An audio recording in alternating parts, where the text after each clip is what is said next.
All right, how's it going, guys? All right, here we go. Day one results on the carnivore diet. First thing I got to say to everybody is I am not a professional at this. I am not an expert. I'm not a medical doctor. I'm nothing. Like, I'm just a guy who has these symptoms of laryngopharyngeal reflux, respiratory reflux, and I'm trying to see if the carnivore diet can help me with my reflux and help me with my symptoms. So, proceed at your own caution. Talk to your doctors if anything that I do seems like what you're dealing with. Put it in the comments below. What I want to try and do is just start a community where we can help each other, especially here on Guam. So if you're here in Guam, a lot of people have reached out to me. Hopefully this helps you, and let's talk about it, okay? So day one results on the carnivore diet. And just to recap, all I'm eating is beef, salt, and water. I have ribeye steaks. I salt them, I pan fry them, and then I just eat that. I eat all the steak, I eat all the meats, all the fats on it, the good animal fats, and then that's what I've been eating. All right, so the first day, I woke up at 6:45 in the morning, 6:30 in the morning, and I cooked myself an 18-ounce ribeye steak, and I ate the entire thing. It's the first steak I've had in, I believe, a month and a half. And let me tell you, the first thing that I noticed was I had amazing energy. I have not had that much energy in a month and a half.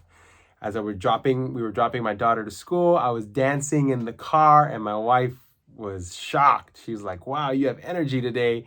I haven't seen this in a long time." So right off the bat, eating that one steak gave me a boost of energy that I haven't felt in a long time. I guess it's the animal fats and everything else that came along with it, but it was awesome. Number two, I did not reflux last night.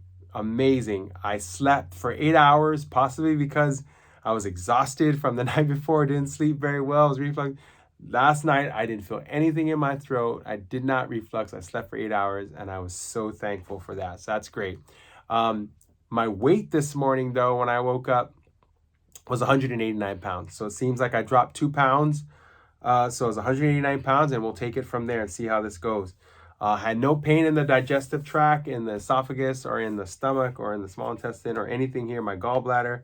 And if I had to give a score on the soreness of my throat, of the inflammation, things in my throat, 10 being the worst pain, 1 being the no pain, I'm right at around a 6 out of 10. So today I'm a 6 out of 10. That's kind of how I feel. I also feel like I have a little bit of a lump in the throat. That comes from the inflammation, I guess, of the epiglottis.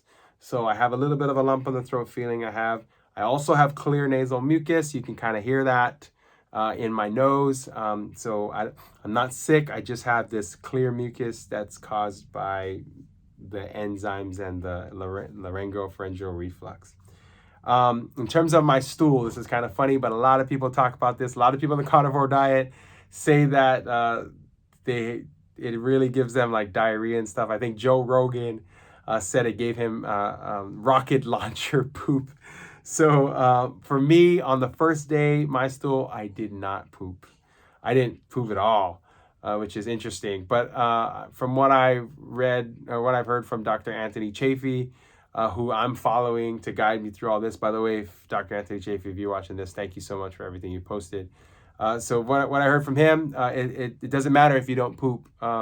You poop when your body's ready to poop out. So whether it's 1, 2, 3 days, sometimes even up to 5 days, it doesn't matter if you don't poop or not. So I'm cool with that. So I didn't poop at all.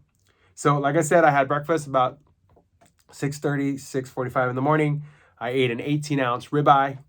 I ate everything pan fried. It was amazing. I loved it. Had great energy. And all I've been doing is drinking alkaline water. Specifically alkaline water to help, kind of calm down the pepsin that's in my throat.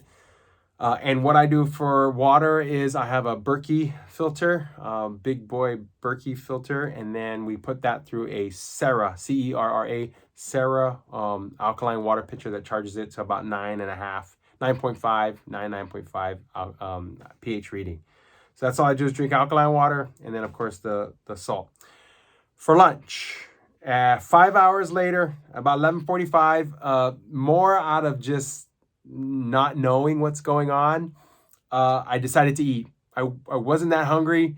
On a scale of 1 to 10, 10 being like starvation, I was kind of like at a 4 or 5. So I didn't really need to eat. I could have gone on, but I kind of got scared in a way. And I was like, man, it's been 5 hours. I haven't eaten anything. It's all new to me. So I decided to eat. So I made another 18-ounce ribeye steak. However, I could only eat 8 ounces of it. I didn't eat the whole thing. After 8 ounces, I was full. It didn't taste well. According to Dr. Anthony Chafee, you eat until it doesn't taste good anymore, because when you're not hungry, it doesn't taste good. So I only ate 8 ounces of it, and then I put the rest in the refrigerator for tomorrow. So that was my lunch, and I was super full, so full that I did not eat dinner. So 11:45, 12 o'clock was the last meal that I had on the first day.